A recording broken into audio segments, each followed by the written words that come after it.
పంట రుణం 1 రూపాయి కట్టొద్దు అన్నాడు. ఎవరైనా 1,00,000 కడితే పోయి అర్జెంటుగా మళ్ళీ 2 లక్షలు తెచ్చుకోరి 2 లక్షలు మాఫీ చేస్తానని. అధికారంలోకి రాగానే 2 లక్షల రూపాయలు రుణమాఫీ చేస్తాం. కాంగ్రెస్లో చేరేందుకు మాజీ మంత్రి చంద్రశేఖర్ సుముఖత. ఏ చంద్రశేఖర్ గారని మా జహీరాబాద్ నుంచి ఎమ్మెల్యేగా పోటీ చేసినారు. వీరిని జాయిన్ చేసుకోవడానికని కండువా వేసుకున్నారో చెప్పిండు. 2 లక్షల రూపాయల రైతు రుణమాఫీ చేస్తా, ఏ ఒక్కరు కూడా 1 రూపాయి రైతులు రుణం కట్టొద్దు, మాఫీ చేస్తా నేను అని చెప్పిండు.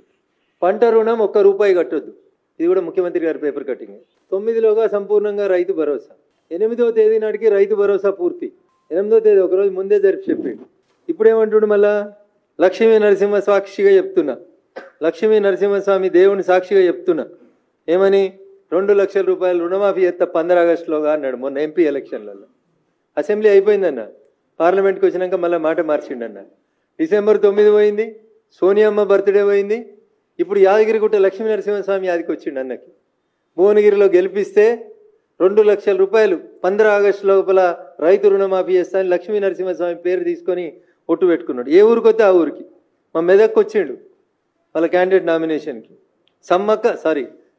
ఏడుపాయల దుర్గమ్మ తల్లి మీద ఒట్టేసి చెప్తున్నా 15 ఆగస్టులో మాఫీ చేస్తా అన్నాడు. వరంగల్ పోయిండు, సమ్మక్క సారలమ్మ సాక్షిగా మాఫీ చేస్తా అన్నాడు. మాఫీకి పైసలు ఎడినాయి చెప్పమంటే ఇప్పుడు కమిటీ వేసి దాని మీద విచారణ చేస్తా, ఎవరికి ఇసాలే ఎవరికి ఇవ్వకూడదు అంటున్నాడు. సార్, వ్యవసాయం చేసే ప్రతి భూమికి, వ్యవసాయం చేసే ప్రతి భూమికి, రియల్ ఎస్టేట్ చేసే భూములకు ఇవ్వకు, లేఅవుట్ అయిన భూములు ఇవ్వకు, కొండలు గుట్టలు రాళ్ళు రప్పలుండి కేవలం టైటిల్ ఉన్నటువంటి బుక్కులుండి వ్యవసాయం జరగనటువంటి భూములకు ఇవ్వు. కానీ 2 ఎకరాలకి ఇవ్వాలన్నా, 5 ఎకరాలకి ఇవ్వాలన్నా, 10 ఎకరాలకి ఇవ్వాలన్నా అని ఒక కొత్త కార్యక్రమం పెట్టి, నేను చాలా స్పష్టంగా చెప్తా ఉన్నా భారతీయ జనతా పార్టీ పక్షాన, ఏ రైతు పొలం దున్నుతున్నాడో, ఏ భూమిలో అయితే పంట పండుతుందో అది ఎన్ని ఎకరాలు ఉన్నా ఇర్రెస్పెక్టివ్, 5 ఎకరాలు 10 ఎకరాలు 9 3 6 ఎంతున్నా సరే మనం ఇచ్చేది రైతుకి భరోసా. కాబట్టి ఎన్ని ఎకరాలు వ్యవసాయం చేస్తే అన్ని ఎకరాల వ్యవసాయ భూములకి రైతు భరోసా ఇయ్యి అని చెప్పి డిమాండ్ చేస్తా ఉన్నాం. మీరు చెప్పుర్రి 2 ఎకరాలు ఇవ్వమంటారా, మీరు చెప్పుర్రి 5 ఎకరాలు ఇవ్వమంటారా అని మళ్ళీ క్వశ్చన్స్ అడగొద్దు. ఎలిజిబుల్ ఉన్న ప్రతి రైతుకి, భూమి ఉన్న ప్రతి రైతుకి ఎన్ని ఎకరాల భూమి ఉంటే అన్ని ఎకరాలకి రైతు భరోసా ఇవ్వండి. కొండలు గుట్టలు రియల్ ఎస్టేట్లు ఆల్రెడీ హెచ్ఎండిఏ లేఅవుట్లుగా కన్వర్ట్ అయినటువంటి వ్యవసాయం నుంచి వ్యవసాయేతరానికి మారినటువంటి భూములకు మాత్రం ఇవ్వద్దు అనేది 100% మేము పార్టీగా చెప్పడానికి ఎలాంటి సంకోచం లేదు. అందుకని ముఖ్యమంత్రి గారు మాటలు కోటలు దాటినాయి, చేతలు తంగేళ్ళు దాటుతలేవు. సెక్రటరియట్ గేటు దాటి జీవోలు వస్తలేవు. కమిటీల జీవోలే వస్తాయా, పైసలు ఏమన్నా వస్తాయా? పోనీ 15 ఆగస్టు కన్నా వస్తాయా? అప్పటికి కూడా రావా? అసలు ఏం చేద్దాం అనుకుంటున్నారు మీరు? తెలంగాణలో రైతన్నల్ని, వ్యవసాయాన్ని ఏం చేద్దాం అనుకుంటున్నారు? వానలు సరిగా పడతలేవు, రైతులు ఇబ్బంది పడుతున్నారు, ఎరువులు లేవు, విత్తనాలు లేవు. ఆఖరికి నిన్న మీరు కమిటీలు వేసిన 3 మంత్రులున్న ఖమ్మం జిల్లాలో ఒక రైతు ఆత్మహత్య చేసుకున్నాడు.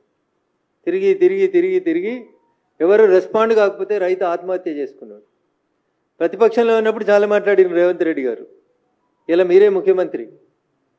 ఒక రైతు లైవ్లో పురుగుల మందు దాగి తన భూమిని ఆ గ్రామంలో ఉన్న కొంతమంది మీ పార్టీకి సంబంధించినటువంటి నాయకులు కబ్జా చేస్తున్నారని ఇబ్బంది పడుతూ ఆత్మహత్య చేసుకుంటే ఇంతకంటే బాధాకరమైనటువంటి విషయం ఇంకొకటి ఉండదు.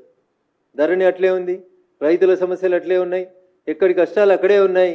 ఇంకా మీరు టైంపాస్ చేసేటువంటి కార్యక్రమాన్ని మానుకొని వెంటనే తెలంగాణ రైతాంగాన్ని ఆదుకోవాలని భారతీయ జనతా పార్టీ పక్షాన రాష్ట్ర ప్రభుత్వాన్ని డిమాండ్ చేస్తూ, ఇచ్చిన హామీలను నిలబెట్టకపోతే రైతన్నల పక్షాన ఉద్యమిస్తామని చెప్పి కూడా ఈ సందర్భంగా వారిని హెచ్చరిస్తాను. Thank you.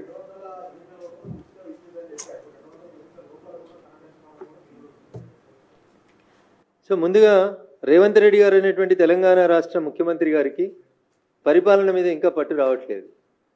సమస్యల మీద అవగాహన లేదా అంటే అవగాహన ఉందనే చెప్తాడు. నాకంటే ఎక్కువ ఎవరికి తెలుస్తుంది? 4 మేస్త్రీలు పెట్టుకుంటే నేనే గుంపు మేస్త్రిని అవుతా అని చెప్తాడు. మరి ఆ గుంపు మేస్త్రి గారికి కింద గైడెన్స్ ఇస్తున్న వాళ్ళు ఎందుకు కరెక్ట్ గైడెన్స్ ఇస్తలేరో నాకు తెలియదు. 200 యూనిట్లు అంటే క్లియర్ కనబడుతుంది. 1 నుంచి 200 యూనిట్లు కాని వాళ్ళందరికీ ఫ్రీ ఇవ్వాలి. దానికి పెద్ద క్యాలిక్యులేటర్లు, కంప్యూటర్లు, సోనియమ్మలు, రాహుల్ గాంధీలు, ఆక్స్ఫర్డ్లో చదువుకున్న మేధావులు అవసరం లేదు. ఎవరికైనా ఏ ఇంటికైనా ఎన్ని యూనిట్లు కాలిందో ఆడ మీటర్ చూసి చెప్తారు. కాబట్టి 200 ఇస్తామని చెప్పి 200 యూనిట్లకు కూడా ఇవ్వకపోవడం అనేది దురదృష్టకరం. వీళ్ళు అడుగులు తడబడుతున్నాయి.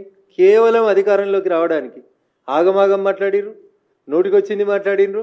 ముందు గద్దెనెక్కితే గద్దెనెక్కినాక తెడ్డు తగిలేయచ్చని ఓడ దాటిదాకా ఓడమల్లన్న, ఓడ దాటినాక బోడమల్లన్ అనేటువంటి రీతిలో పనిచేసారు రేవంత్ రెడ్డి గారు తప్ప నిజాయితీగా తెలంగాణ సమాజం మేలుని ఆకాంక్షల్ని కోరుకుంటే మాత్రం ఎద్దేడిచిన వ్యవసాయం రైతు ఏడ్చిన రాష్ట్రం బాగుపడదు అనే ఒక నానుడు ఉంటుంది. కాబట్టి వెంటనే రైతన్నల సమస్యల పట్ల స్పందించాలని ఈ రాష్ట్ర ప్రభుత్వాన్ని మేము డిమాండ్ చేస్తాం.